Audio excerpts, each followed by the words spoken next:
Hello everyone, welcome back to my YouTube channel Easy Teach. Today again I'm back with a new video on the topic switch and switching.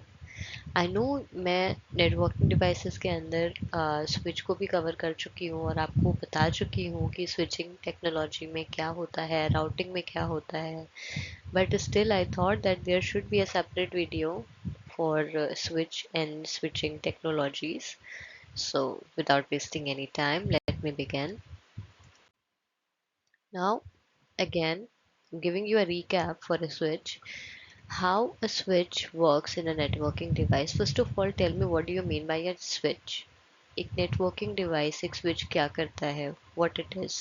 It connects multiple computers, printers, servers and other devices in a local area network.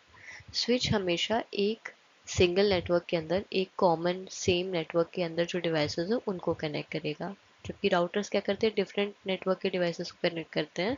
But switches local area network में काम करते हैं और जो हमारे same network के devices होंगे उनको कनेक्ट करते हैं.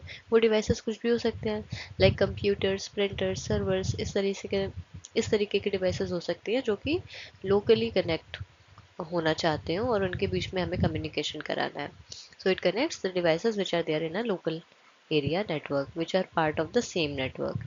Okay, and it helps them communicate with each other by forwarding data to the correct device. Switch की सबसे स्पेशल बात क्या है स्विच के बारे में, कि ये जो इंटेंडेड डिवाइस है, जो इंटेंडेड रिसीवर है, उसके पास ही डेटा लेकर जाएगी. ऐसा नहीं है कि हमने डेटा भेजना था किसी एक को पर एक से ज़्यादा के पास पहुंच गया या किसी गलत रिसिपेंट के पास पहुंच गया, ऐसा नहीं होगा. क्योंकि स्विच जो है वो मैक एड्रेस पे काम करता है और ये इंटेंडेड रिसीवर के पास ही डेटा को फॉरवर्ड करता है, which makes it's a special device. Example के लिए imagine a switch like a traffic police in a busy intersection. It makes sure vehicles like data packets go into the right direction to reach their destination safely. आप ऐसा assume कर सकते हो real life example से relate करने के लिए और इसे याद रखने के लिए आप रिलेट कर सकते हो to the example of traffic police. Traffic police क्या करता है, सबको रूट बताता है, तुम्हें इधर जाना है, तुम्हें इधर जाना है, आप अभी रुको, वेट करो, ये चले जाएंगे तब उसके बाद आप जाना. तो वो कंजेशन भी मैनेज कर रहा है, डेटा पैकेट्स को किस डायरेक्शन में जाना है वो मैनेज कर रहा है और बिल्कुल करेक्ट डायरेक्शन में ही भेज रहा है, गलत डायरेक्शन में नहीं भेज रहा. तो स्विच को आप एक real life example of a traffic police उससे भी कनेक्ट करके रिलेट कर सकते हो ताकि आपको ये याद रहे. Okay, moving on to the next slide. How does a switch work, एक स्विच कैसे काम करता है. तो जैसा कि मैंने आपको बताया कि स्विच मैक एड्रेस पे काम करता है, इसी वजह से जो इंटेंडेड रिसीवर है सिर्फ उसके पास ही डेटा हमारा पहुंचता है, सबके पास नहीं जाता. तो होता क्या है actually, when you connect a device, suppose you connect a PC to the switch. हमने स्विच में, हमारे पास 50 डिवाइसेस हमें कनेक्ट करना है स्विच में, 20 डिवाइसेस हमें एक स्विच में कनेक्ट किए. सपोज करो हम 20 डिवाइस कनेक्ट कर रहे हैं एक स्विच में, और जैसे ही हम कोई कंप्यूटर, कोई पीसी या लैपटॉप उसमें कनेक्ट करते हैं स्विच में, तो जो हमारे पीसी का मैक एड्रेस होगा वो ये लर्न कर लेता है switch. As soon as we connect the PC to the switch or a laptop to the switch, it immediately learns the MAC address of that PC or that laptop. जो भी हमने device connect किया switch से उसका Mac address learn कर लेगा, क्योंकि Mac address जो होता है ये हमारा यूनिक होता है. It is a hardware address, it is unique for every single device. तो स्विच जो है हमारा मैक एड्रेस लर्न कर लेता है और अपनी एक मैक एड्रेस टेबल बनाता है, एक टेबल प्रिपेयर करता है और उसमें सबका होस्ट नेम, मैक एड्रेस, या जैसे भी जैसे हम लोग एंट्री करते थे ना कि एक क्लासरूम एग्जांपल से आप रिलेट करो कि क्लास में 10 बच्चे हैं तो 10 बच्चों का नाम लिख लिया और उस नाम के बगल में उनका रोल नंबर लिख लिया. इस तरीके से हम एक टेबल बनाते थे क्लास में. मॉनिटर का काम होता था कि ये इस तरीके से टेबल उसको बनानी है. उसी तरीके से स्विच क्या करता है, अपना मैक एड्रेस टेबल प्रिपेयर करता है. उस मैक एड्रेस टेबल को हम लोग कैम टेबल भी कहते हैं। We also call that MAC address table as a CAM table, और उसमें हमारे जो डिवाइसेस कनेक्ट होते हैं स्विच से उनके मैक एड्रेस को स्टोर करता है। तो जब भी कोई डिवाइस डेटा सेंड करती है तो स्विच फटाफट से चेक कर लेता है कि ये डेटा किस डिवाइस के पास जाना है। अब मान लो 20 डिवाइसेस कनेक्ट है एक स्विच पे, तो उन्हीं 20 डिवाइसेस के बीच में कम्युनिकेशन हो रहा होगा ना, क्योंकि स्विच तो सेम नेटवर्क पे ही काम करता है, उसको बाहर दूसरे नेटवर्क का सोचना ही नहीं है। अगर डिवाइस डिवाइस नंबर 1 ने कोई डेटा पैकेट भेजा डिवाइस नंबर 15 के पास, और हमने द मोमेंट वो 20 डिवाइस कनेक्ट करी थी स्विच से, उसी मोमेंट उसने 20 डिवाइस का मैक एड्रेस लर्न करके अपने मैक एड्रेस टेबल में स्टोर कर लिया। अब उसे 20 डिवाइस का मैक एड्रेस ऑलरेडी पता है। तो जब डिवाइस नंबर 1 ने डिवाइस नंबर 15 को कोई डेटा भेजा, सेंड आउट किया, तो उसको पता है कि डिवाइस नंबर 15, ओ इसका मैक एड्रेस ये है डिवाइस नंबर 15 का, तो मैं जो डिवाइस नंबर 15 है उसके मैक एड्रेस के अकॉर्डिंग डेटा भेज देता हूँ। तो उसी इंटेंडेड डिवाइस के पास डेटा जाएगा, बाकी के पास नहीं जाएगा। जैसा कि पहले, बहुत पहले हब चलते थे, अब तो उतना वो यूज़ में नहीं है। तो पहले हब क्या करते थे, हब के पास क्योंकि मेमोरी ही नहीं होती थी, तो वो मैक एड्रेस कहाँ स्टोर करते, वो मैक एड्रेस वगैरह स्टोर नहीं करते थे। और वो क्या करते थे, एक डिवाइस डेटा सेंड करती थी तो वो डेटा पैकेट जितने भी बाकी डिवाइसेस हब से कनेक्टेड होते थे उन सारे डिवाइसेस के पास वो डेटा भेज देता था, वो ब्रॉडकास्ट कर देता था हब। तो इसीलिए बोला जाता है हब इज़ अ डम डिवाइस। क्यों? क्योंकि हमारा भेजा, हमने कुछ प्राइवेट मैसेज मान लीजिए सेंड किया, तो हम ये कभी भी नहीं चाहेंगे कि बाकी सारे डिवाइसेस को पता चले मैंने क्या मैसेज भेजा है। जो हमारा इंटेंडेड रिसीवर है, हम चाहते हैं सिर्फ उसी रिसीवर के पास डेटा जाए। पर हब क्या करता था, हब ब्रॉडकास्ट कर देता था, और वो सिंगल पैकेट जितने भी डिवाइसेस कनेक्ट होते थे हब से उन सारे डिवाइसेस के पास ब्रॉडकास्ट होके पहुंच जाता था। अब जो है स्विचेस आ गए हैं, switches are smart devices. So what happens when you connect a device to the switch? As soon as we connect a device to the switch, it learns the MAC address of that device, and immediately it prepares a MAC table, which is also called as CAM table. And then in that CAM table, it stores the MAC address of the devices that are connected to the switch. And then whenever a device tries to send data to some device, it quickly forwards the data to the intended device only. So this saves bandwidth because the data doesn't go to everyone, only it goes to the right direction. तो इससे हमारा bandwidth वगैरह भी क्या होता है, save होता है. Okay. Now moving on to the next slide, which is about switching. Switching is the process used by switches to forward data from one device to another. और 3 तरीके के स्विचिंग प्रोसेसेस हैं हमारे पास। स्विचिंग क्या है? Switching का मतलब क्या है कि किसी एक डिवाइस ने डेटा फॉरवर्ड किया दूसरे डिवाइस के पास, और इसी प्रोसेस को हमने स्विचिंग बोल दिया। अब स्विचिंग भी 3 तरीके की होती है। 3 तरीके में इसमें कौन से आ गए? Unicast, broadcast, multicast. तो unicast, uni means one, uni means one, unicast का मतलब हुआ 1 to 1। एक डिवाइस डेटा भेजेगी सिर्फ एक डिवाइस के पास, सिर्फ 2 डिवाइसेस के बीच में डेटा हो रहा है, मतलब सेंडर एक है रिसीवर एक है, तो 1 to 1 कम्युनिकेशन हो रहा है यूनिकास्ट में।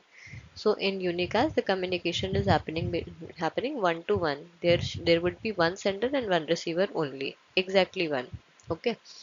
And in broadcast, broadcast means 1 to all. एक डिवाइस ने डेटा सेंड किया और वो सबके पास पहुंच गया, तो data is send to all devices in the network. For example the ARP request. Broadcast का क्या मतलब हुआ? 1 to ऑल, एक डिवाइस से सबके पास डेटा पहुंच रहा है, और in the broadcast type data is being sent by one device to all the devices that are there in the network that are connected to the switch. जैसे कि ARP request सबके पास जाती है ना, जितने डिवाइसेस कनेक्ट है सबके पास जाती है ARP रिक्वेस्ट, तब हमारा मैक एड्रेस आता है, राइट। और तीसरा टाइप क्या है हमारा? Multicast. Multicast means 1 to many।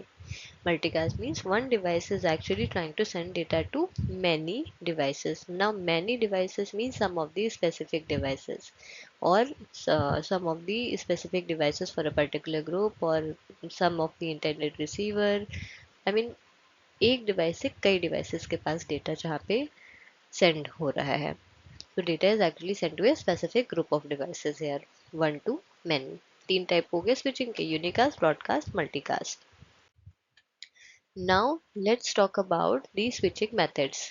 अब स्विचिंग के प्रोसेस तो तीन टाइप के हैं, यूनिकास्ट, ब्रॉडकास्ट, मल्टीकास्ट। स्विचिंग के मेथड्स भी हैं जो मैं बहुत ही सिंपल वर्ड्स में आपको बताऊंगी ताकि आपको ये समझ में भी आए और लॉन्ग टर्म आपको याद भी रहे। पहला मेथड क्या है स्विचिंग का? Store and forward switching. Store and forward जैसा इसका नाम है सेम वैसा ही इसका काम है, और बहुत अच्छी टेक्नोलॉजी है ये। थोड़ी स्लो है लेकिन बहुत रिलायबल है। इसमें क्या होता है? The switch receives the whole packet, it receives the complete frame first, and then it checks for errors, and then if no error is found it forwards the packet. If any error is found it immediately drops the packet. अब इसको आप एक example से समझो।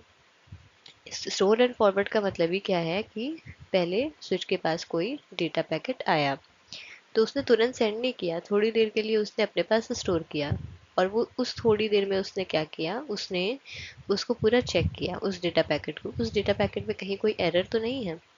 अगर उसमें error हुआ तो वो उस पैकेट को वहीं ड्रॉप कर देगा। अगर उस पैकेट में कोई एरर उसे नहीं मिला तब वो थोड़ी देर के बाद पूरे अपने चेक्स करने के बाद में तब उस डेटा पैकेट को आगे फॉरवर्ड करेगा। तो इससे एक चीज़ तो कंफर्म होती है कि ये बहुत ही रिलायबल मेथड है।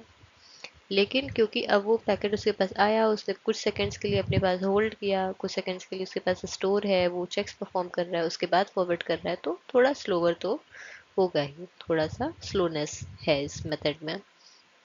इसको आप रियल लाइफ एग्जांपल से कैसे रिलेट कर सकते हो? अब सपोज जैसे कि आपके पास कोई लेटर आया, मैंने आपको कोई लेटर भेजा, उस लेटर में आप समझ लो आप एक पोस्टमैन की तरह बीच में काम कर रहे हो। आप क्या करोगे, उसमें देखोगे कि लेटर सही लिखा है कि नहीं, ऐसा तो नहीं कहीं पे कोई स्पेलिंग मिस्टेक्स हो, कुछ एड्रेस वगैरह कुछ सस्पिशियस लग रहा हो, कुछ गलती तो नहीं है इसमें, पिन कोड वगैरह प्रॉपर मेंशन्ड है, और कुछ स्पेलिंग मिस्टेक तो नहीं है। इस तरीके के कुछ चेक्स आप परफॉर्म करोगे। अगर आपको लगे हाँ सब सही है, पिन कोड भी डला हुआ है, स्टैम्प भी लगा हुआ है, स्पेलिंग वगैरह भी सही लिखी है इन्होंने, अब मैं इसको जो हमारा रिसीवर है उसके पास पहुंचा देता हूँ। तो सेम उसी तरीके से स्टोर एंड फॉरवर्ड इस वाले मेथड में भी ऐसे ही हो रहा है कि उसमें एरर्स चेक हो रहे हैं, और एरर्स चेक करने के बाद में ही डेटा पैकेट आगे फॉरवर्ड हो रहा है। One more example could be like reading a whole letter before delivering it. If the letter is torn, wrong, you throw it away instead of delivering.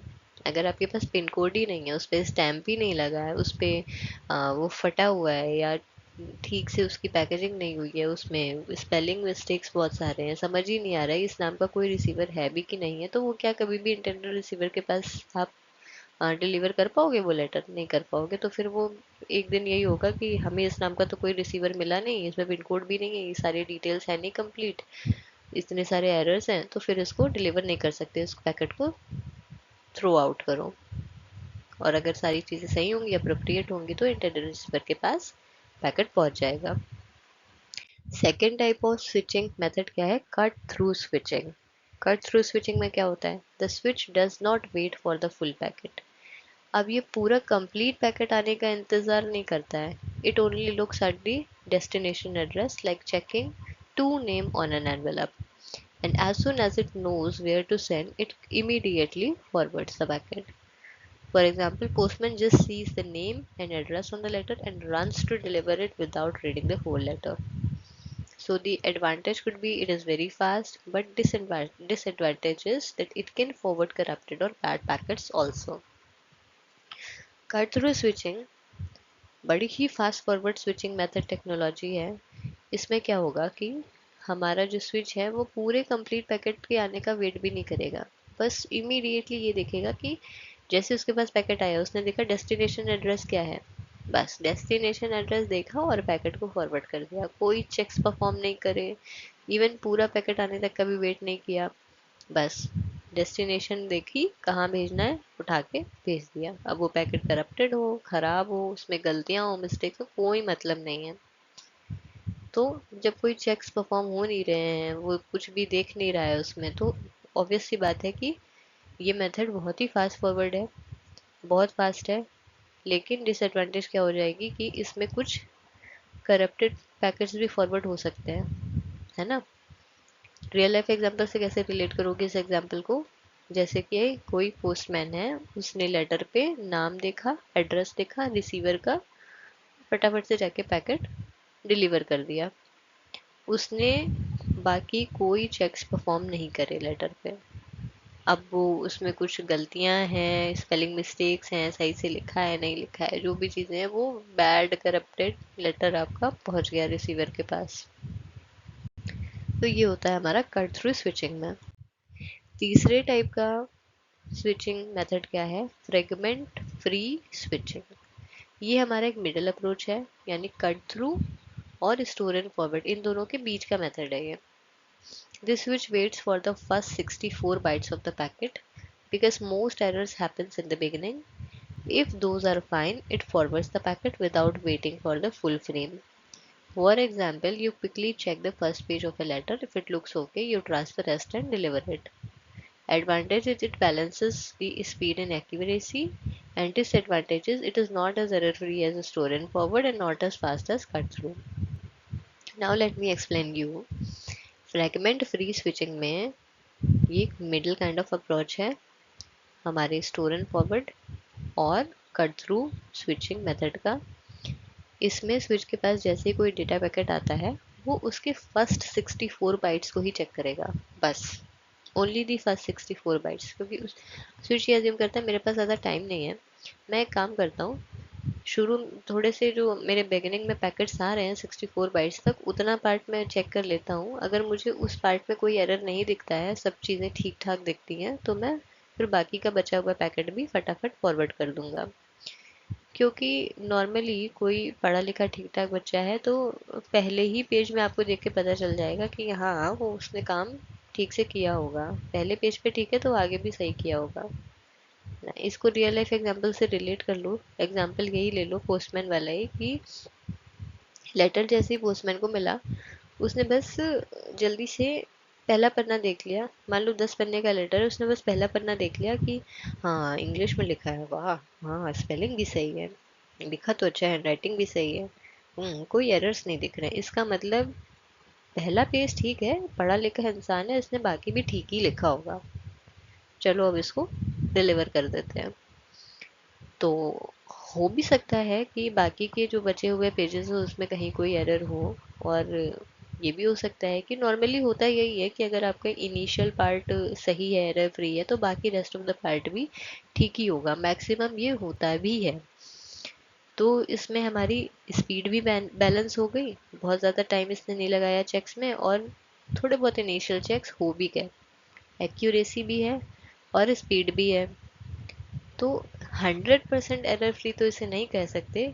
जैसे store and forward 100% reliable था, 100% error free था, उतना error free तो ये नहीं है 100%। और उतना ज़्यादा भी फास्ट नहीं करेंगे जैसे कि स्टोर एंड फॉरवर्ड है, कि store I mean cut through technology बहुत ही फास्ट फॉरवर्ड, उतना ज़्यादा भी फास्ट फॉरवर्ड नहीं, पर हाँ दोनों के बीच का मिडिल लेवल अप्रोच है कि थोड़ा एरर फ्री भी है, एरर्स भी चेक कर ले रहा है थोड़ा टाइम वेट करके, और फास्ट भी है क्योंकि उतना ज़्यादा भी टाइम इसको स्टोर करने में नहीं लग रहा है। Right, let me repeat it for you. Fragment free switching is a kind of middle approach, that because it is holding some features of the store and forward method and some features of the cut through method. Why? It is actually waiting for some time. It is actually holding the packet for few seconds and it is checking only the initial part of the packet. Only it is checking the 64 bytes, the first 64 bytes of the packet, and if it finds that there are no errors in the first 64 bytes of the packet, it forwards the packet, the rest of the packet also, and if it finds errors in the first 64 bytes, is drop the packet. So here it is actually performing error checking also, and it is sending out the packet a little faster also than the store and forward. So it is a middle level approach because it is performing the features of both the previous technologies I told you, and hence I am calling it a middle level approach. All right. Now, in short, just to summarize all these three methods, store and forward slow है but safe है क्योंकि इसमें सारे checks हो रहे हैं। Cut through हमारा fast है बट थोड़ा सा रिस्की है क्योंकि इसमें सारे एरर्स चेक नहीं हो रहे हैं। और फ्रेगमेंट फ्री में ये हमारा मिडिल पाथ है जिसमें कि store and forward cut through दोनों के सारे फीचर्स हैं। थोड़ा सा एरर भी चेक हो जा रहा है और थोड़ा जल्दी भी हमारा पैकेट फॉरवर्ड हो जा रहा है। ऑल राइट, आई होप आपको ये मेथड समझ में आ गए होंगे इतनी देर में।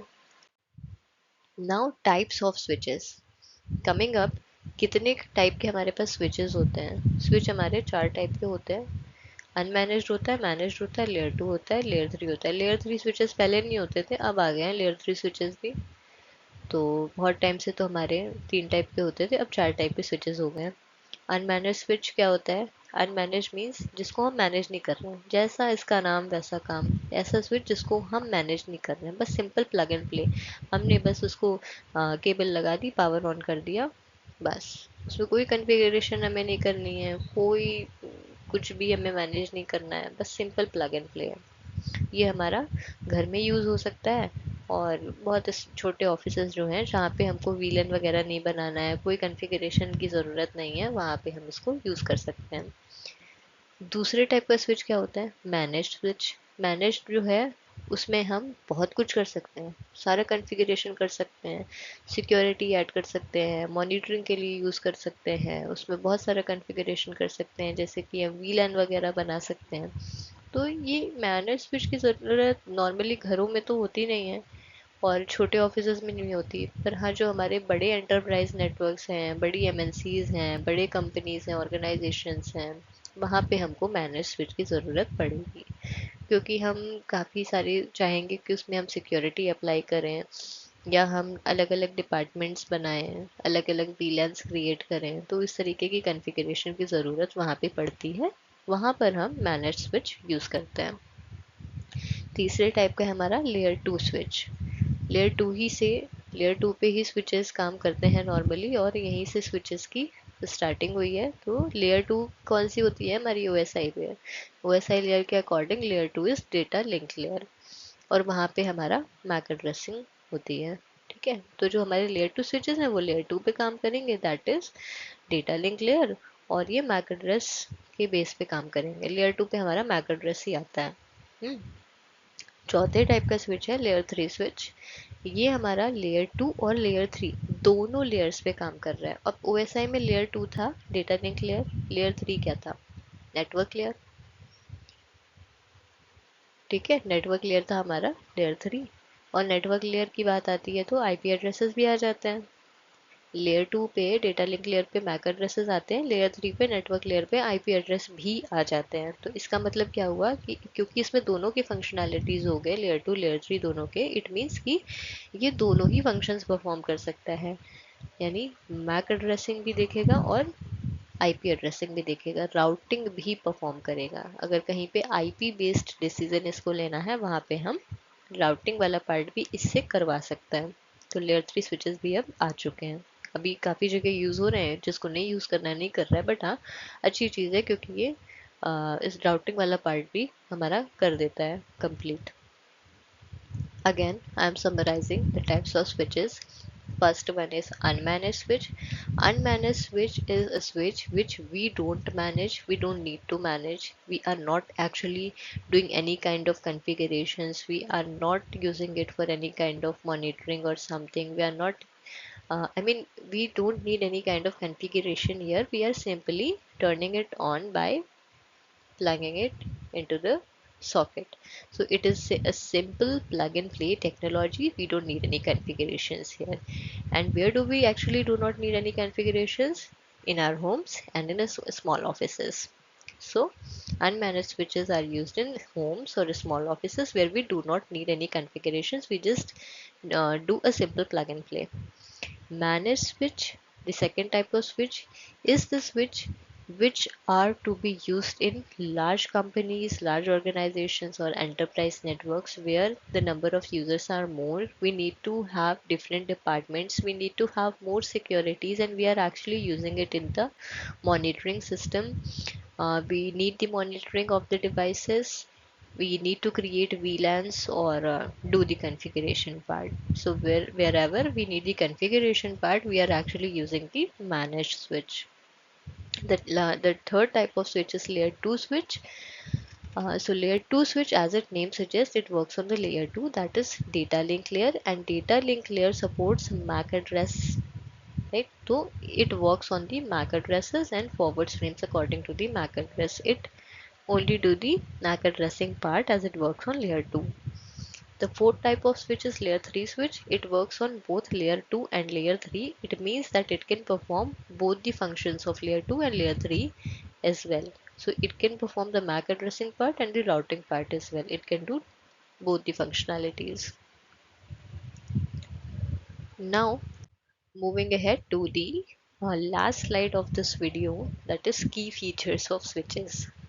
तो स्विचेस हम लोग क्यों यूज़ कर रहे हैं, क्यों इंपॉर्टेंट है? स्विचेस स्मार्ट डिवाइसेस हैं, ये सबको ब्रॉडकास्ट नहीं करते हैं, ये इंटेंडेड डिवाइस को ही भेजते हैं। बहुत अच्छी अच्छी हमारे पास स्विचिंग मैथडोलॉजीज हैं, उनके अकॉर्डिंग ये काम करता है।